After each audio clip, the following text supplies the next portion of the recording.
What's going on, YouTube? It's your boy Pitch Boom Harris, and 2.9 is live, baby.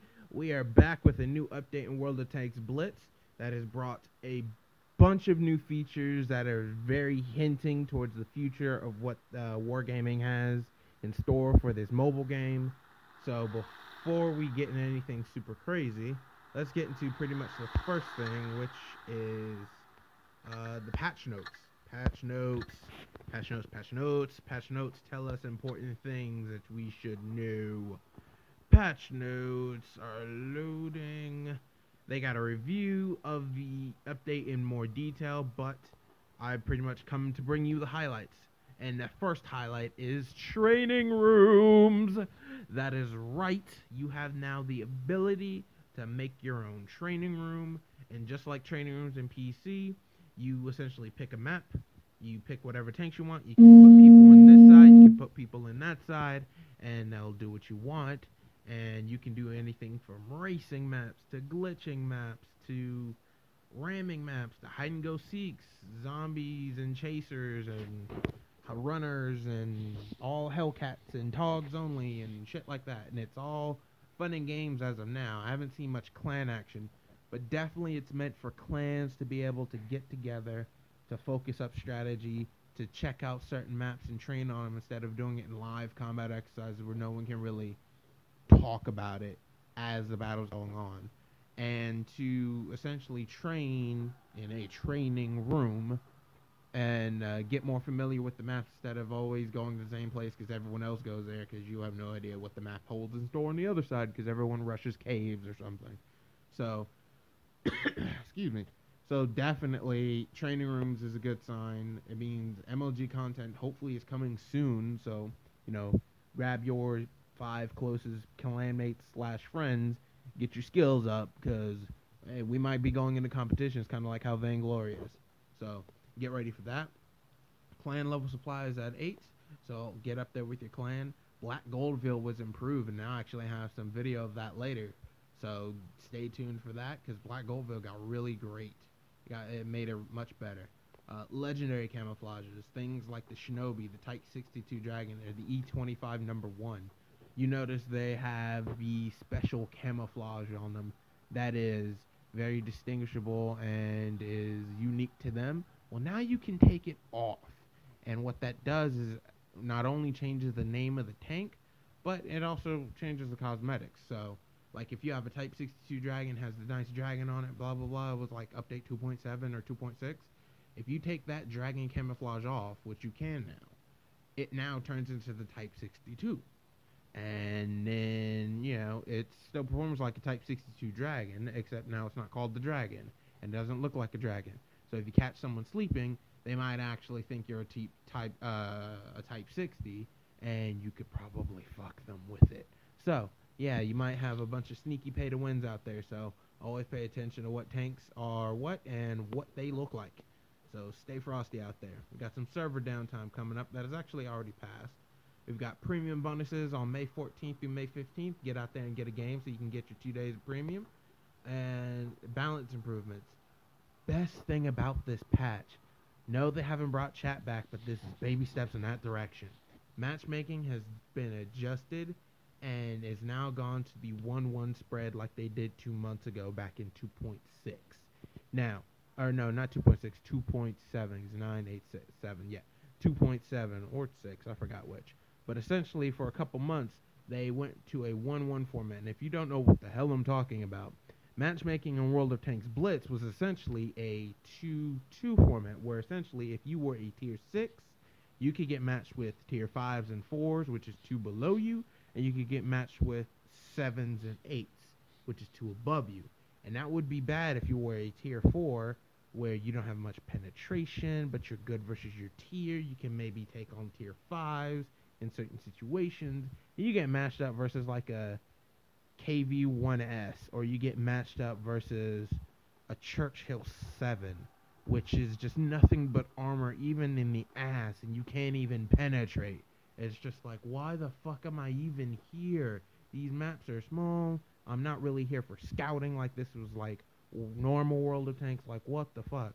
So they've gone back. I know any player that got the survey can tell you and that they participated, it basically asks, what did you like better? Did you like 1-1 or 2-2? And it appears the community has spoken because we've now gone to the 1-1 format. It's official, ladies and gentlemen. No more of this over-tiering fuck matchmaking. Matchmaking has finally unfucked itself. And if they can just unfuck chat, this game would be perfect. But moving on, they also changed the profitability for some of these premium and pay-to-win tanks, like the Fury, the E25 number 1, the Yak Tiger 888 and the 88 Snowstorm, and things like that. Their profitability was increased. So if you were an owner of one of these special tanks and were like, hey, what happened to my profitability increase? I didn't get any adjustments. Well, now you did, so stop your bitch. Additionally, a whole bunch of vehicles got a whole bunch of fixes, but that's the rest of the patch notes. Nothing more important. If you like those vehicles, feel free to read them on your own. But now we get into the thing I like the best, which is the new training rooms. Training rooms. As you can see, it's a whole bunch of, racing, big versus little, runners versus chasers, tag, Civil War, Russia versus America. I love those country fights where people are hosting, Russians versus Americans or UK versus USA, things like that. Fooling around, A versus B, free gold. I don't know what the fuck that means. Humans versus zombies. I have no idea what the fuck that means. Bonsai. Okay. Flying glitches, hide and seek. It's just a clusterfuck of good times and fun to be had, but also very usable for serious clans, because I would start training now that you have the facilities, because with the advent of training rooms, I'm betting competitions are not far behind. So definitely get on Curse, get ready to hook up with your 5 closest clanmates / friends, enjoy the nice parade, get some of that premium, enjoy the planes buzzing by at dangerous altitudes, and as always, PHP Harris bringing you the latest content. Make sure to leave a like, comment, subscribe, because good tankers always do, and I will show you some of that Black Goldville gameplay. Alright, YouTube, so now that we're here on the new Black Goldville map, there's a lot that has been changed. So, to start with, if you haven't noticed, everything is different. The biggest difference is over there near the chemical plant, or the oil, refinery plant. That will be talked about later. First, we're going to head up here to where the main battles like to take place, which is over here by caves. And what they did is they added a lot less bushes, and or at least around here, and they added a lot more rock formations. The big arch is now a main feature instead of more like a spawn feature. It's now, a main part of this middle battlefield, and you notice this middle battlefield is now flat, so there's no shooting down or shooting up from the refinery area. So now it's essentially, this is his own little plateau, where if you're fighting over here in the big cave system over here, you're not completely safe if you're in the back from the people over there and down. You're completely safe from the people at the refinery, but you're not completely safe from this middle ridge here, which I like to use to sneak up on these people in the caves. So, the cave middle got a bit bigger. It's definitely still a viable fighting area, but it's not really worth the rush up there for its height advantage over the entire map, as it once was.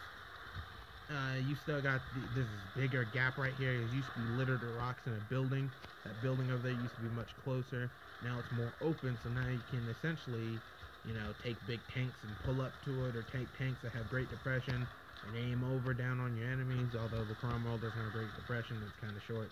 So we're gonna keep moving. Definitely a more worthy battlefield, and it's not just everybody rushing to the cave. Now it's everybody, take up positions on the plateau and get ready to fight. That is, if you fight up here.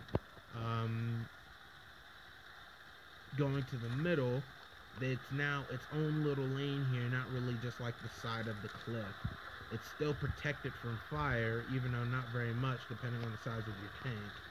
But at the same time, from here, you now get a peek over down at the refinery, but you're still not looking down on them. It's more like you're shooting across a chasm, because you're pretty much at the same height. So we're going to come down to this little construction area that was here. They added a couple more things to even make this a more viable battleground. A bunch of this stuff is destructible, but a bunch of it is not. Things like this, good cover, hide the body, poke out, pew pew, dead, MLG and bitches. You know?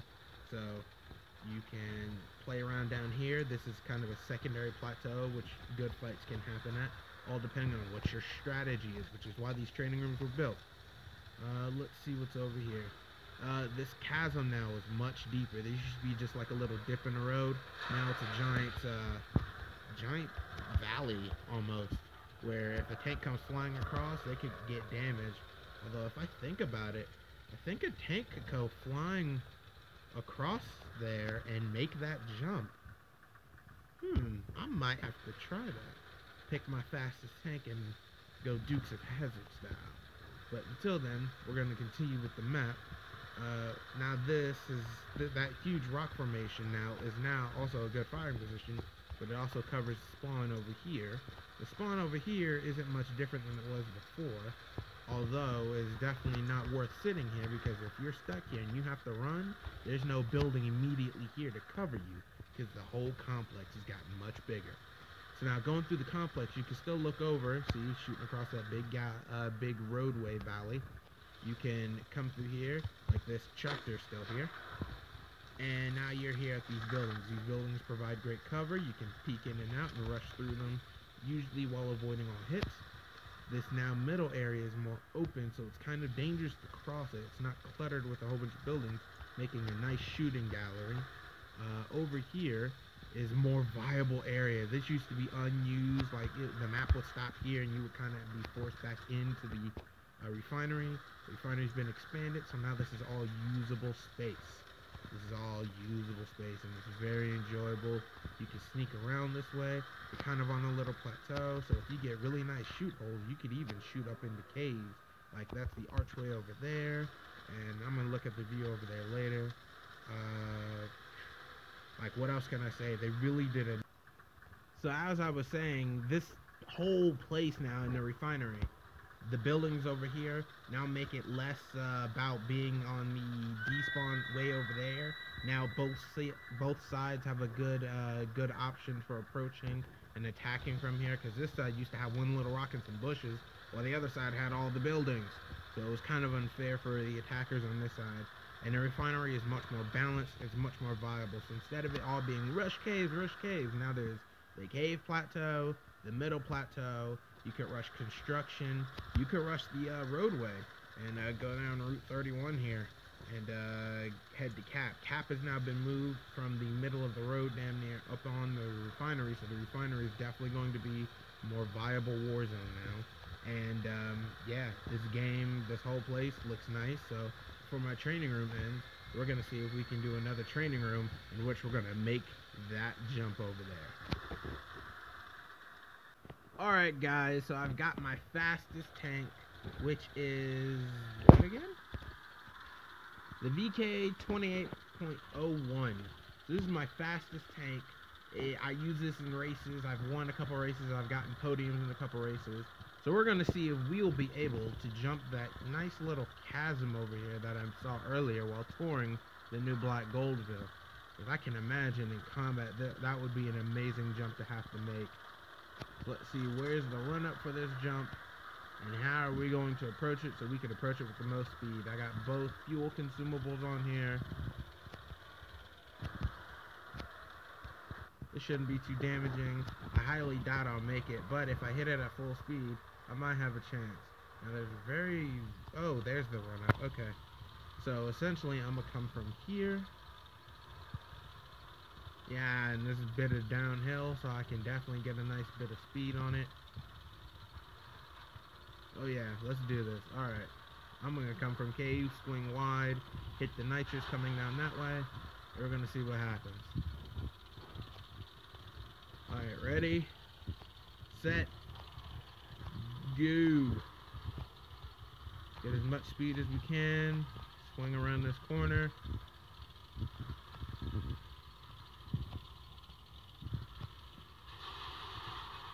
That totally slowed us down, but it doesn't matter because we got a straightaway here. Nitrous.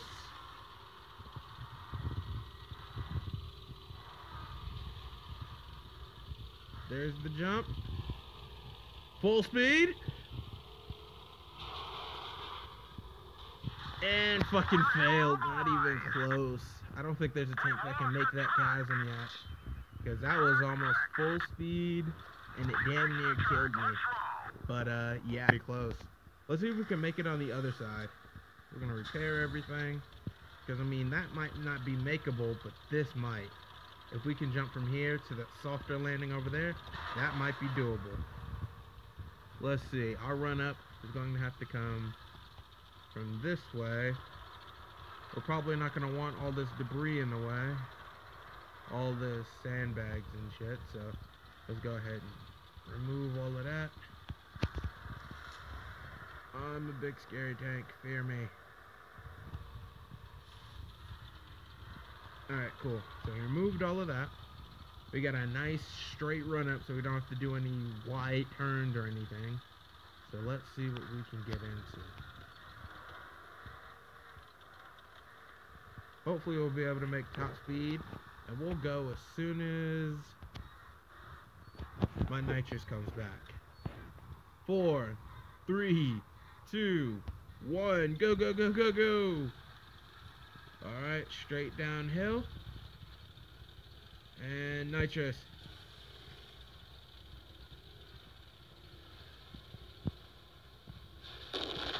And completely destroyed. Okay, so I don't think anybody's making that jump. Those are nice little hills to climb up on, but no one's making that jump. As that is definitely just going to get you killed. Well, anyway, guys, that is the new Black Goldville map. Definitely a map to check out. And if other maps are... Damn, took all my credit from me. And if that map is just one thing in the show, is that they're getting their map design in order. We're getting more professional and larger looking maps. They're not nearly as small as they are going to be. And hopefully that's a sign for more strategy to come into play, especially with training rooms and MLG action to come soon. But anyway, guys, my name is PHBoom Harris, signing off. I will talk to you guys later. Peace.